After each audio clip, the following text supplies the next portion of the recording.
आज हम जानेंगे √7 को अपरिमेय संख्या सिद्ध कैसे करते हैं इसके बारे में। तो आइए हम इसका हल करें। तो हल करने के लिए सबसे पहली बात क्या है कि हम जो दिया हुआ है जिसको हमें सिद्ध करना है तो उसका उल्टा मानेंगे। यहाँ पे क्या सिद्ध करना है? अपरिमेय संख्या, तो मानेंगे परिमेय संख्या, इसको मान लेंगे। तो माना कि √7 एक परिमेय संख्या है, एक परिमेय संख्या है। √7 एक परिमेय संख्या है। जब ये परिमेय संख्या है तो इसलिए क्या होगा कि √7 बराबर हो जाएगा P बटे में Q, जहां Q बराबर नहीं है 0 और P और Q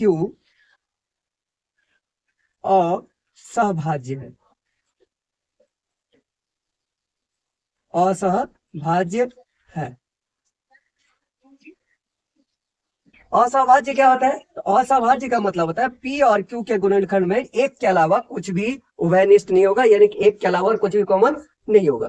इसके बाद क्या करेंगे कि दोनों ओर वर्ग करने पड़ते। ये हो जाएगा √7 का वर्ग और ये हो जाएगा P बटे में Q का वर्ग। तो यहाँ पे ब्रैकेट में लिखेंगे कि दोनों ओर वर्ग करने पर, दोनों ओर या दोनों तरफ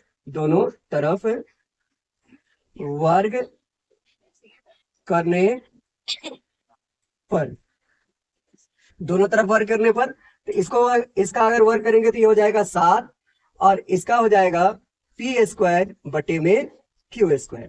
इसके नीचे एक दे दीजिए, इसका तिरछा गुना करेंगे तो ये हो जाएगा 7Q² बराबर है P²। अब लिखेंगे, अब ये देखिए इधर गुना हो रहा है, इधर आगे क्या हो जाएगा? भाग। इसलिए ये क्या हो जाएगा? ये हो जाएगा Q² बराबर P² बटे में 7। तो अब क्या लिखेंगे? चूंकि Q 7 P² को विभाजित करता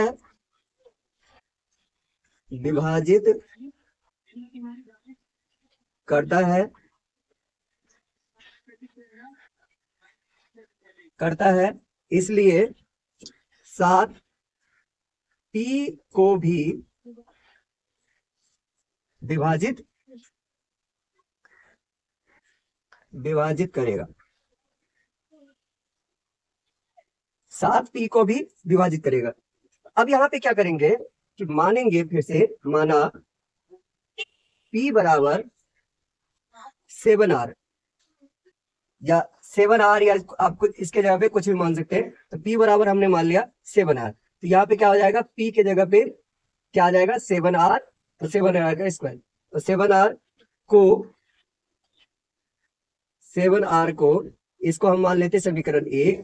तो P बराबर 7R को समीकरण 1 में रखने पर तो देखो, इसको अगर आप रखोगे तो ये हो जाएगा 7Q², तो ऐसे ही रहेगा, और ये हो जाएगा P के जगह पे आ जाएगा 7R और इसका हो जाएगा होल स्क्वायर। तो क्या हो जाएगा? ये हो जाएगा आपका 7Q² बराबर 7 सते 49R²। तो 7 से 7 सते 49, यानी कि Q² बराबर हो गया 7R²। तो अब यहाँ पे ये क्या है? गुना के रूप में, इधर आगे क्या हो जाएगा? भाग।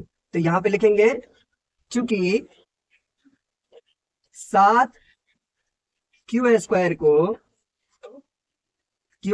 को विभाजित करता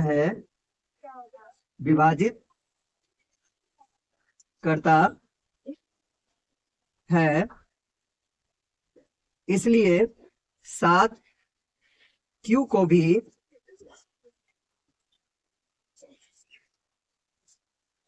भी विभाजित करेगा।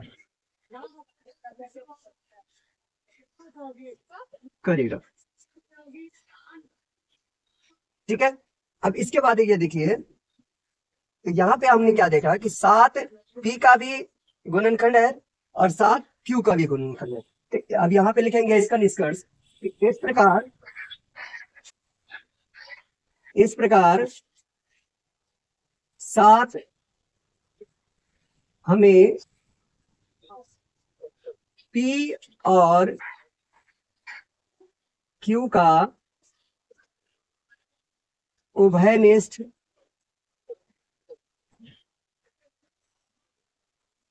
गुणनखंड प्राप्त हुआ। जबकि क्या है, P और Q क्या है, असहभाज्य है। जबकि P और Q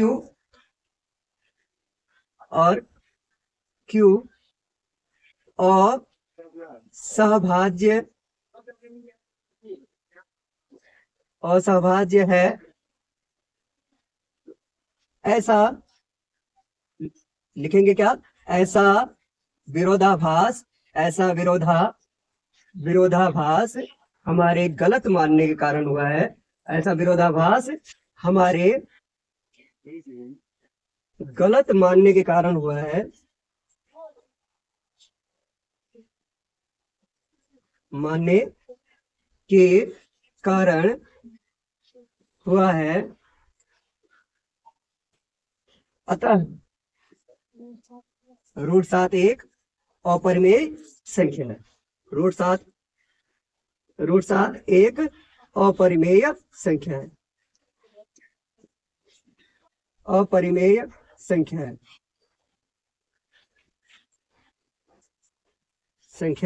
है। चलिए एक बार फिर से इसको फटाफट रिवाइज करते हैं। देखिए हमने क्या माना, √7 एक परिमेय संख्या है। तो परिमेय संख्या का नियम क्या है कि P/Q के रूप में होना चाहिए। तो √7 बराबर क्या है, P/Q। और यहाँ पे क्या है कि Q बराबर नहीं है 0 और P और Q असहभाज्य है। असहभाज्य क्या होता है कि P और Q के बीच में एक के अलावा कोई भी उभयनिष्ठ गुणनखंड नहीं है। तो अब हमने क्या किया, दोनों तरफ इसका वर्ग कर दिया। ये √7 का वर्ग और P/Q का वर्ग। तो √7 का वर्ग हो गया 7 और P/Q का वर्ग हो गया P²/Q²। अब हमने क्या किया, इसको तिरछा गुना किया। तो ये हो गया 7Q² बराबर P²। इसको हमने मान लिया समीकरण 1। या फिर इसको हम इस तरीके से भी लिख सकते हैं, Q² बराबर P²/7। अब यहाँ पे हमने क्या देखा कि 7 P² को विभाजित करता है, इसलिए 7 P को भी विभाजित करेगा। ऐसा प्रमेय आपके किताब में दिया हुआ है, प्रमेय 1.2। उसमें ऐसा दिया हुआ है कि यदि कोई भी अभाज्य संख्या किसी के वर्ग को विभाजित करता है तो वो पूरी उस संख्या को भी विभाजित करेगा। इसलिए हमने क्या लिखा है यहाँ पे, 7 P² को विभाजित करता है, इसलिए 7 P को भी विभाजित करेगा। तो अब हमने क्या माना फिर से कि P बराबर 7R। P बराबर 7R ही क्यों माना, हमने ये देखा कि 7 से अगर हमने P को भाग दिया तो इसका भागफल आया R। P बराबर क्या हो गया, 7R। तो P बराबर 7R हमने क्या किया, समीकरण 1 में रखा। तो क्या हुआ कि P के जगह पे हमने क्या रखा, 7R। Q² तो ये है ही, तो P के जगह पे हमने लिखा 7R का होल स्क्वायर। तो अब क्या हो जाएगा, 7Q² बराबर 7। 7 का स्क्वायर कितना होता है, 49। 49R²। तो 7 से इसको काटा 49 को, तो ये आया 7। तो Q² बराबर 7R²। तो अब ये 7 इधर आएगा, क्या हो जाएगा, भाग। इसलिए हमने क्या लिखा यहाँ पे, 7 Q² को विभाजित करता है, इसलिए 7 Q को भी विभाजित करेगा। इस प्रकार हमने क्या देखा कि 7 P और Q का उभयनिष्ठ गुणनखंड है। जबकि हमने क्या माना था कि P और Q क्या है, असहभाज्य। तो यहाँ पे असहभाज्य का मतलब सिर्फ एक ही कॉमन गुणनखंड होना चाहिए, लेकिन ऐसा तो हुआ नहीं। 7 हमें कॉमन गुणनखंड मिल गया। ऐसा विरोधाभास हमें क्यों प्राप्त हुआ, क्योंकि हमने गलत मान लिया था। हमने ये मान लिया था कि भाई √7 एक परिमेय संख्या है, जबकि √7 एक अपरिमेय संख्या है। अतः √7 एक अपरिमेय संख्या है। उम्मीद है आपको यह प्रश्न समझ में आया होगा। देखिए क्वेश्चन नंबर 2 है, 0.6 के ऊपर ये बार है, यानी कि आवर्त है, को परिमेय संख्या के सरल रूप में व्यक्त कीजिए। तो इसको हल करते हैं। तो हल करने की 2 विधि है। एक तो विधि है जो कि 9th क्लास में आपने सीखा है, और दूसरी विधि है इसका शॉर्टकट विधि। तो शॉर्टकट विधि क्या कहते हैं, पहले वो देख लीजिए। पहली विधि यानी फर्स्ट मेथड क्या है, देखिए क्या है, 6 दशमलव के बदले में आ गया 1, और दशमलव के बाद 1 अंक है, 1 0, और कितने अंकों के ऊपर बार है, 1 अंक के, इसलिए -1 हो जाएगा। ये हो जाएगा 6/8 9, दो, 3 दूनी 6, 3 तिया 9, तो ये हो गया 2/3। तो ये हो गया ये। लेकिन इस अगर ऐसा आप करेंगे तो इस पे मात्र सही आंसर होने के बावजूद आपको 1 ही मार्क मिलेगा, जो कि ये है 2 मार्क का प्रश्न। तो आइए हम इसको दूसरे में विधि से करते हैं। तो दूसरे मेथड से, सेकेंड मेथड है इसका, माना x बराबर 0.6, 6 के ऊपर बार है तो इसलिए हो जाएगा ये, जितने बार मर्जी हम इसको बढ़ा सकते हैं। इसको हमने माना समीकरण 1। अब इसमें 1 अंक बार बार आ रहा है, इसलिए 10 से गुना करेंगे। अगर 2 अंक बार बार आता है तो उसको 100 से गुना करते। 3 अंक अगर बार बार आता है तो 1000 से गुना करते। क्योंकि 1 अंक बार बार आ रहा है, इसको दोनों तरफ क्या करेंगे, 10 से गुना करेंगे। लिखेंगे दोनों तरफ 10 से गुणा करने पर, दोनों तरफ 10 से गुणा करने पर, दोनों तरफ 10 से गुना करने पर क्या हो जाएगा, 10 से इसको गुना करेंगे तो ये हो जाएगा 10x, और इसको 10 से जब गुना करोगे तो ये 0.1 अंक आगे चला जाएगा, सॉरी 1 अंक पीछे चला जाएगा। तो ये हो जाएगा 6.66666। क्योंकि ये मैंने बताया था आपको कि ये 6 जितने बार भी लिखना चाहे हम उतने बार लिख सकते हैं। तो ये हो गया समीकरण 2। तो अब इसमें से बड़ा समीकरण ये है, छोटा ये है, इसमें से इसको घटाएंगे। यहाँ पे लिखेंगे समीकरण 2 माइनस 1। तो समीकरण 2 है आपका 10x बराबर 6.66666। ये इस तरीके से, यह है समीकरण 2। और 1 है x बराबर 0.6666, यह है 1। अब इसमें इसको घटाएंगे तो यहाँ पे माइनस, यहाँ पे भी माइनस, ये वाला पोर्शन कट गया, 6 में से 0 गया 6, और 10 में 1 गया 9x।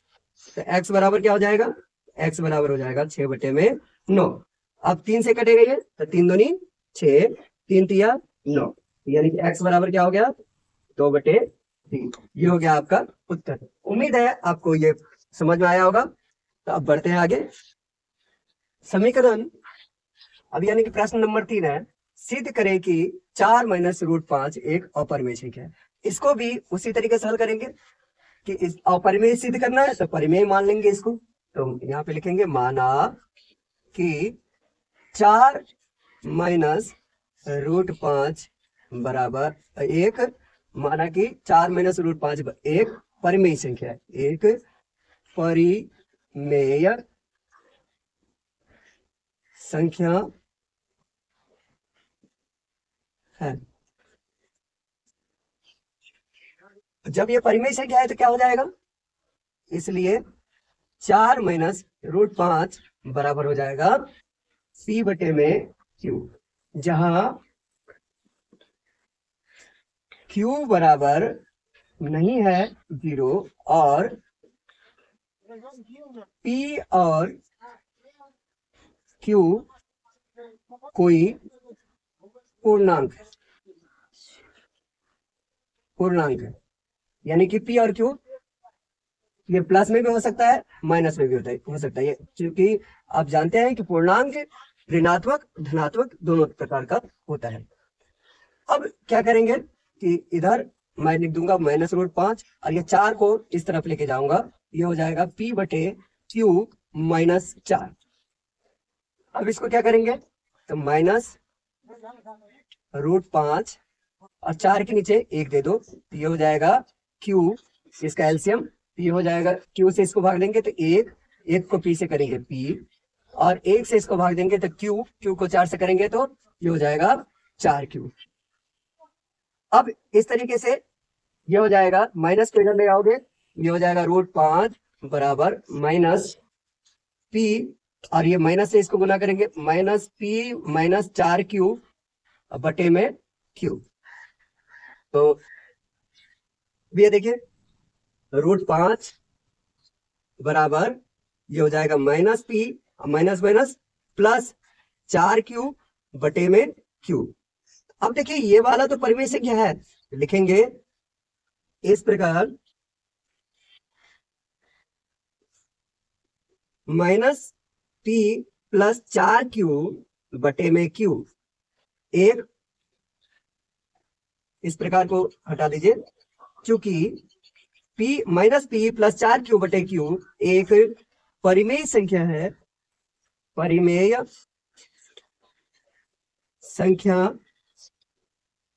संख्या है, इस प्रकार √5 भी परिमेय संख्या होनी चाहिए, परिमेय संख्या होनी चाहिए।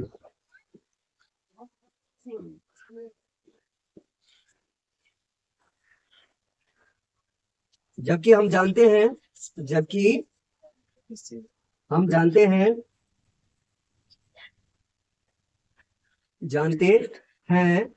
कि √5 एक अपरिमेय संख्या है, कि √5 एक अपरिमेय संख्या है। इसलिए 4 माइनस √5 भी एक अपरिमेय